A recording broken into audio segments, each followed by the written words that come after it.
Hey guys, it's Jenna from Deadwood Manor, and today I'm going to show you how we give our skeletons a corpse effect. Now this effect looks absolutely amazing in the dark, and it looks even better in the daylight. Now before we start this video, I do want to give a shout out to the person who originally taught us this technique. As you know, most home haunters, when we look for inspiration, we go to YouTube and see what other people are doing.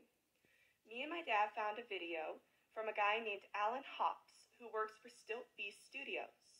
Huge shout out to him and his crew. So they taught us how to corpse our skeletons. Absolutely amazing technique. It's easy to do. It looks amazing. So this is what they look like. Now, as you can tell, which one's corpse and which one isn't. This is what it's going to look like when we're completely done with the skeleton, and I'll show you how we make that effect happen.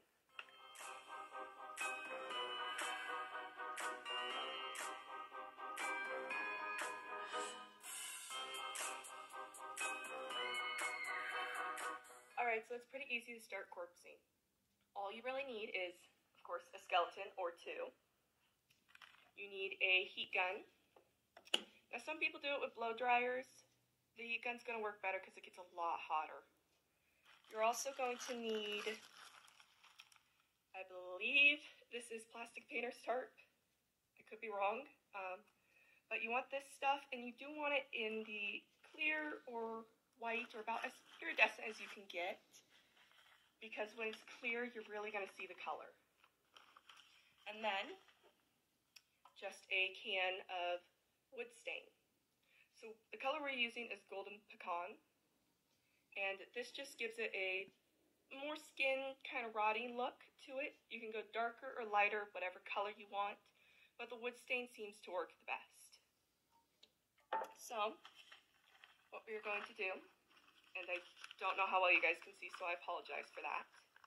You're just going to take it, or I'll show you with this hand. But you're going to take it, and you're going to wrap your plastic. If I can get it to work for me this morning. Just going to wrap your plastic around the bone.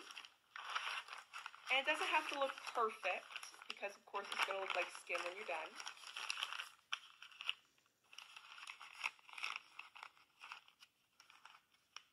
You're just going to wrap it. My wrapping is horrible. You're just going to wrap it around. And you can give this effects like there's still tendons in it. I'm not sure if tendon is the right word. But you could do that by knotting it up and just kind of attaching it to it, or just knotting this up while you go. And it gives it a look of more skin. Alright, so then you just heat shrink it to it. Give it some heat up. As you can see, it starts to shrink to the bone. And it starts to give it that skin look.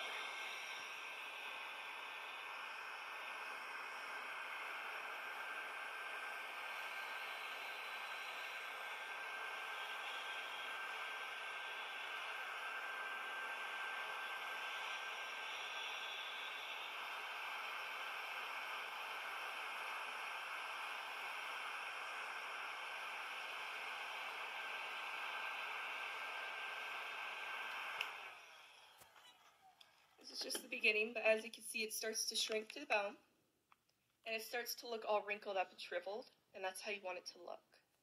I know it's probably a little hard to see with the bone, but when you start adding on the wood stain, it's going to look so good, because it gets into everything. And if you want to, you can hold the heat gun there a little longer, and it'll start to give it holes. As you can see here, we have a couple holes in the bone. And it just helps add to the fact that skin is separating. So I'm going to finish up this one, and then I'll start with the skeletons.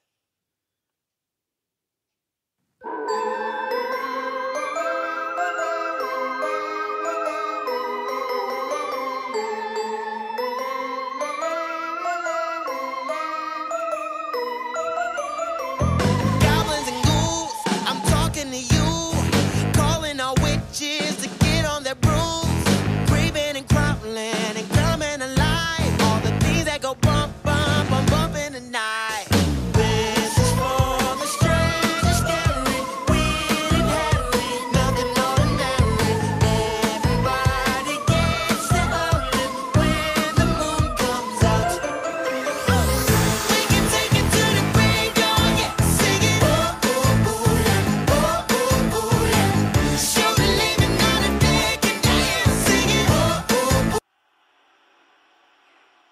our skeletons are completely corpse, and this is what they look like.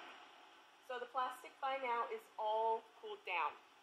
Now we're going to take them outside after this, and we are going to stain them. There are 3 things that I do want you guys to know when doing this. First off, if you have little kids, please, please, please do not have them heat shrink.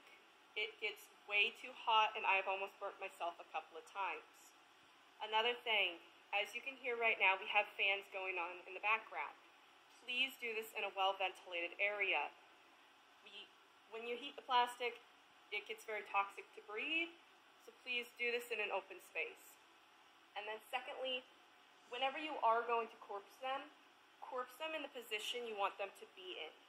As you can see, we have their hands tied up. They are going to be hanging in the haunt. If you don't corpse them in the position you want them to be, please avoid corpsing their joints. So as you can see, I didn't, and I corpsed over the joint that moves.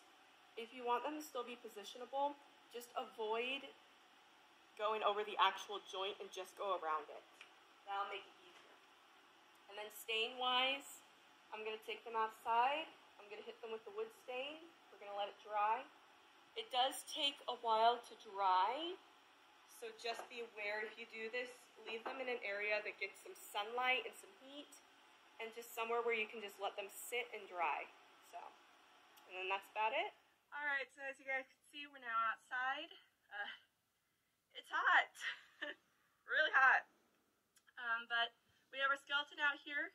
As you guys can see, I have it down on a piece of cardboard just because I don't want to get the stain anywhere on the rock or the cement.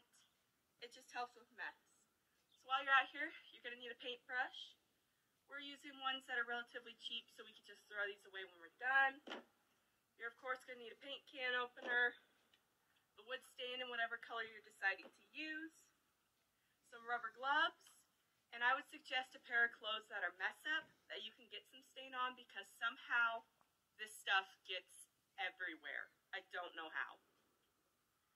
So you're going to shake up the paint. I'm going to open it.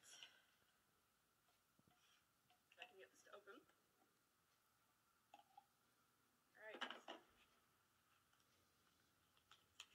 Put on your gloves.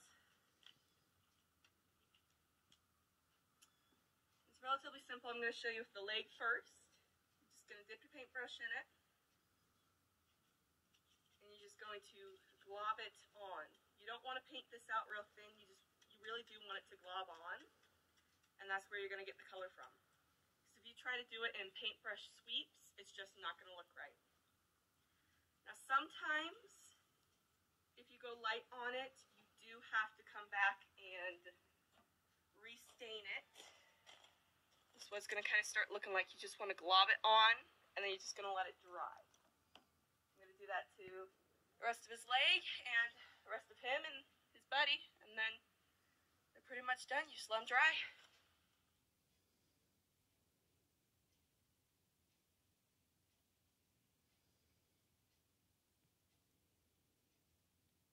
Okay, so our skeletons are completely dry, and this is the end result. They do take about 2 hours to dry. That means about an hour on each side when you put them in full sunlight. If they're not in full sunlight or in a very hot area, they are going to take a bit longer to dry. But this is what they look like completely done. Like I said, they look great in the daytime. They're going to look even better at night.